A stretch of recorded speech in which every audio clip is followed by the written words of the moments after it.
Lucy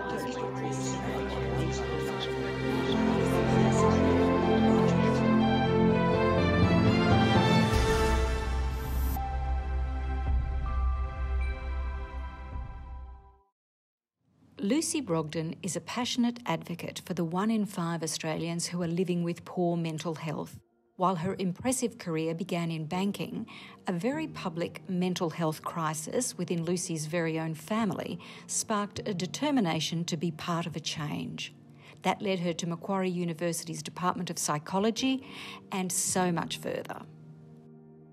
Welcome, Lucy Brogden. Psychology is undoubtedly your calling, but on leaving school, you first entered finance. Why?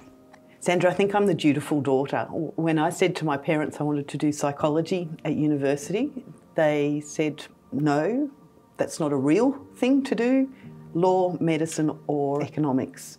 And they're all lawyers, so being the black sheep, I was not going to do law. I certainly wasn't cut out for medicine, so really that left economics and finance, and that's what I did, and I hated every single minute of it. And yet you rose very quickly. You were a very senior person in the banking industry.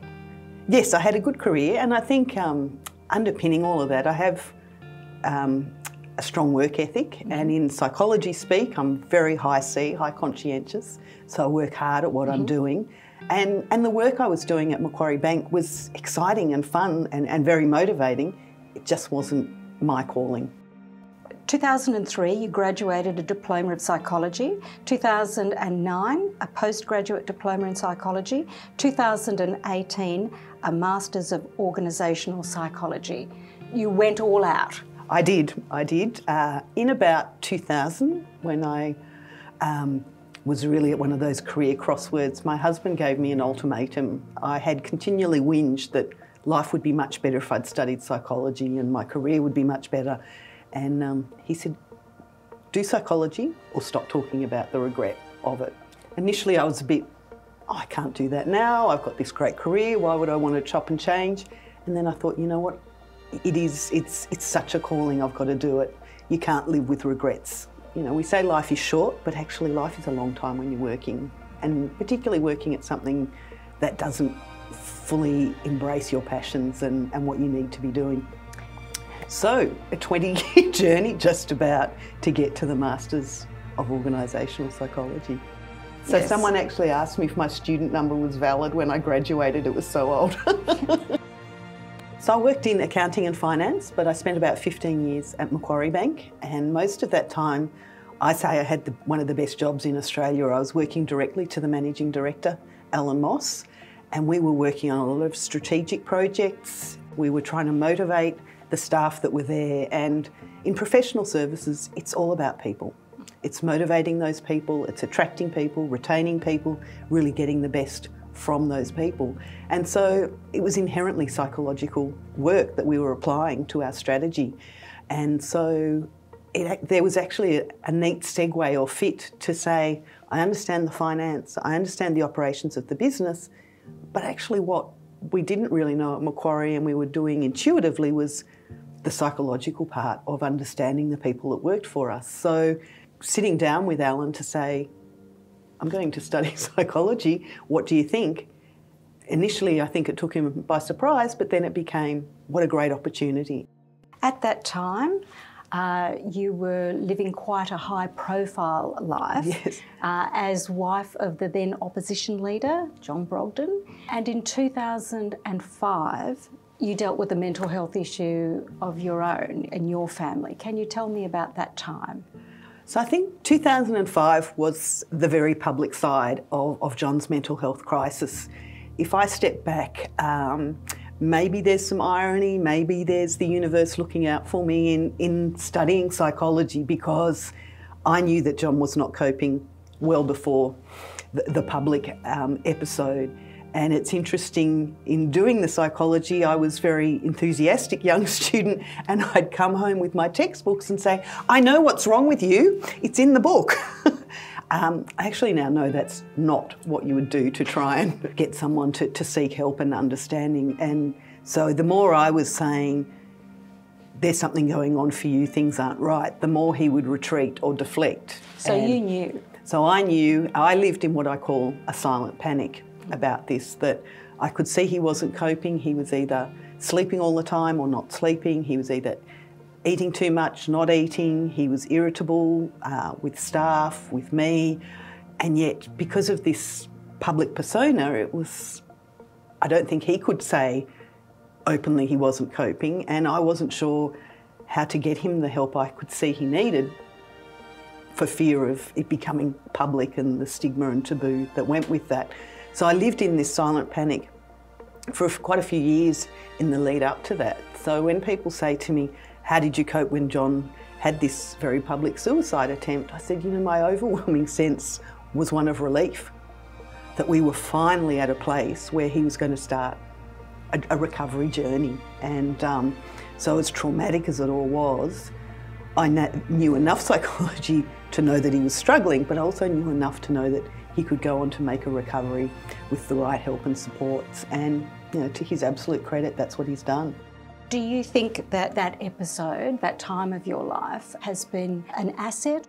Look, I think it's been a net positive across the board. Yes.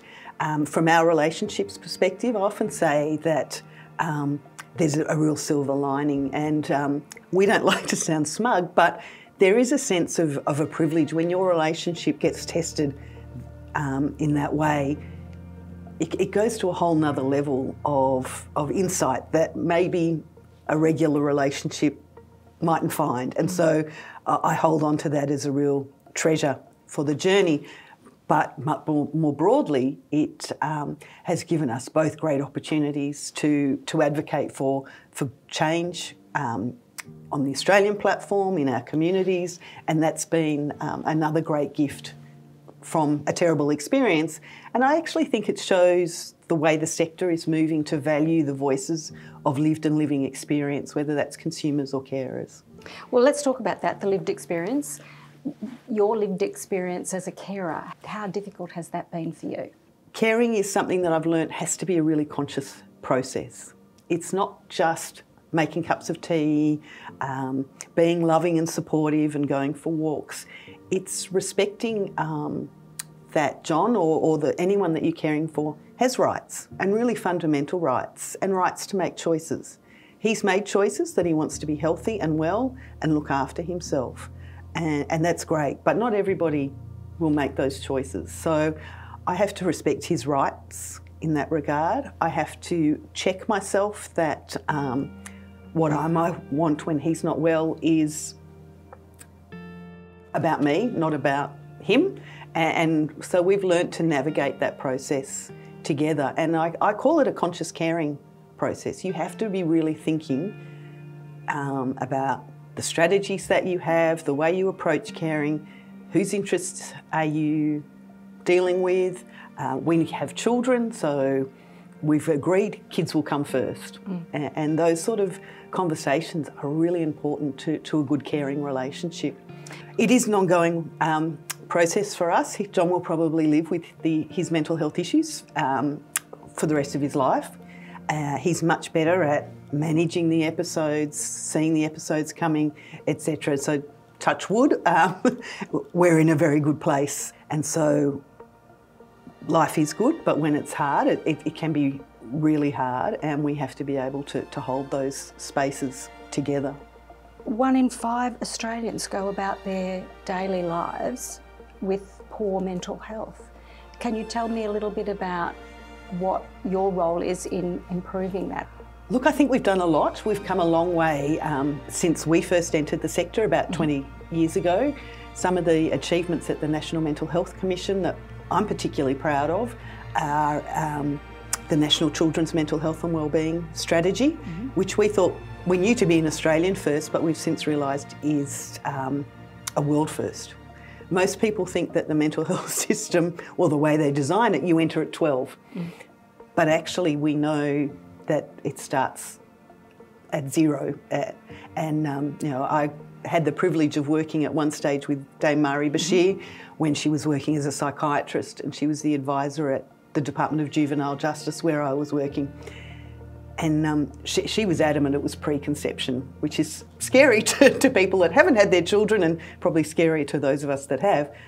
But really, these issues start very early on, and getting our children onto that right trajectory is so important. And being able to draw on the things I learnt in my undergraduate at Macquarie Uni on development really helped to play into a lot of the insights and needs that we have. We do a lot of work with data. If we want to have good suicide prevention strategies, we actually need to understand the issues. But up to 2 years ago, most of the data we had around suicides was 2 years old. Mm-hmm. We've now got almost real-time reporting on suicides and attempts. And while that doesn't sound very practical to people, it's really essential in designing interventions that we understand what the issues are, where the issues are happening for people and what's going on. And so having that data will really allow us to develop better interventions, and we're already seeing that happening. You have been co-chair or chair of the Mental Health Commission for how many years now? I've been with the Commission for 8 years. I think it's Chair 5. Chair 5. And you're about to retire. I am. So it's been an incredible journey, and it's a really privileged journey. One of the things that I take great pride in is that I've been the chair as a carer. Sitting at my table on the advisory board at the Commission, we have clinicians, academics, social workers, people working on the ground, consumers and carers. It's a really broad mix, but to actually have lived experience sitting at that table is a significant achievement for our sector, and something I take a great sense of pride in. The National Workplace Initiative is something I'm very proud of.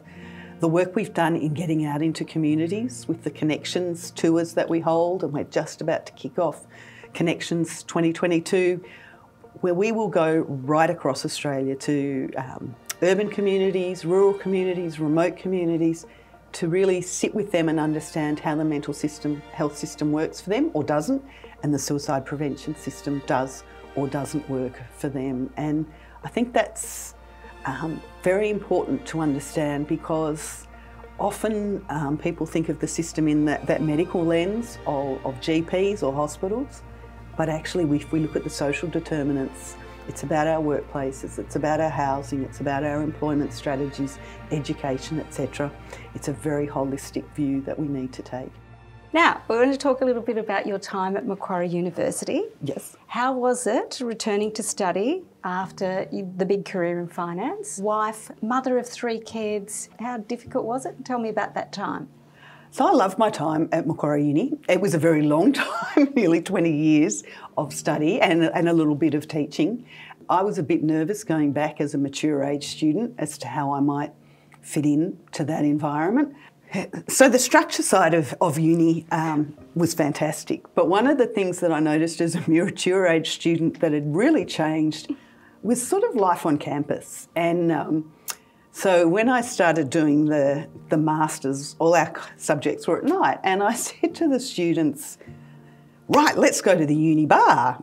Well, they looked at me and said, the uni bar?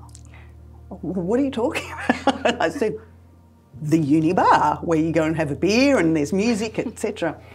So our class was due to finish at 9 o'clock, and I said, right, follow me, we're going to the uni bar. And it was closed. And I thought, what's happening to universities when the uni bar is shut at 9 o'clock? You were juggling quite a lot of, working, the family, kids. Can you tell me a little bit about how you made that all work? I think you just do make these things work. So in the 20 years that I was doing all that study, I had 3 children. Mm-hmm. I'd bribed them with hot chocolates from down in the food court and things like that. My kids have sat in on lectures at different times. I also cared for my grandmother at one stage when I was and I can remember I had to take her to an appointment, and then I said, actually, we have to go to uni. I've got to get to this lecture and I won't get you home in time. And her greatest love would have been to have gone to university, but that was not for her era. And so she came in to sit in a lecture, and she was on a walking stick, and she shuffled in, and we moved into the chairs, and she said, give me a piece of paper and a pen. I want to look like I fit in. And I thought, you're 85, like, you're not fitting in. But she loved every minute of being in that lecture. But she didn't understand a word, but for her it was the thrill of being at uni. What more is there for Lucy Brogden to do? What would you like your legacy to be? I think my husband and I will always be part of the mental health space in terms of what my legacy would be. I think a piece of work that we're currently working on at the Commission that I won't be here to see the end of, but I'm really proud of, is that we've been tasked to do the National Stigma and Discrimination Reduction Strategy. And I think people might think of that as a series of community service announcements around mental illness. It's not, it's much deeper and more profound than that. And it's looking at issues around structural stigma and discrimination. So the way our insurance products are designed, the way our judicial system works, the way the family court system works, the way our communities and our attitudes are towards people with mental illness. While we in Australia think we've done a great job at stigma reduction, what we've done is a really good job at awareness raising. And we're in this funny cycle where the more we raise awareness, the more stigma goes up. So the legacy piece, I guess, will be to see that national stigma reduction strategy really try and unpack that linkage so that we can be better informed and have a better understanding, but that we're more empathetic and compassionate at the end of the day. Fabulous. Thank you so much, Lucy. It's been a pleasure chatting with you today. Thanks, Sandra. Pleasure.